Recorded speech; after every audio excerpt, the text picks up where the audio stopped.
বন্ধুরা, সিঁড়িঘরের উপরে কিন্তু আমরা সবাই একটা ছাউনি করে দেই টিনের। তো দেখতে পাচ্ছেন এটা একটা সিঁড়িঘর এবং সিঁড়িঘরের উপর কিন্তু আমাদের ছাউনি করে দেওয়া আছে এবং বৃষ্টির পানিটা যেন নিচে না যেতে পারে তার জন্য কিন্তু এই টিনের ছাউনিটা করে দেওয়া হয়। এবং এই টিনের ছাউনি কিন্তু আপনারা জানেন একদিকে কিন্তু স্লোপ করে রাখা হয়।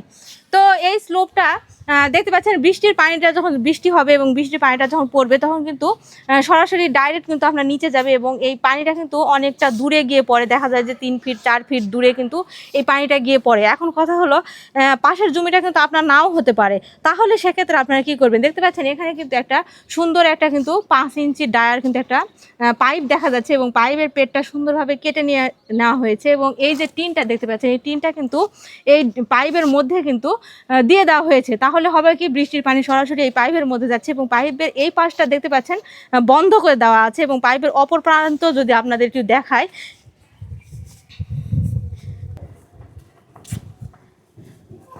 এবং পাইপের অপর প্রান্তে পানি আসার জন্য তো দেখতে পাচ্ছেন এখানে বরাবর কিন্তু ওই ছিদ্রটা কন্টিনিউ করা হয়েছে এবং বরাবর কিন্তু যে টিনটা রয়েছে বাড়তি অংশ টিনের সেটা কিন্তু বরাবর এই পাইপের মধ্যে ঢুকিয়ে দেওয়া হয়েছে এবং এখানে একটা ব্যান্ড দেওয়া হয়েছে এবং ব্যান্ড দিয়ে কিন্তু এখানে একটা পাইপ দেওয়া হয়েছে। আবারও পাইপ দিয়ে কিন্তু এই পানিটা একদম সরাসরি ছাদে নিচ্ছে।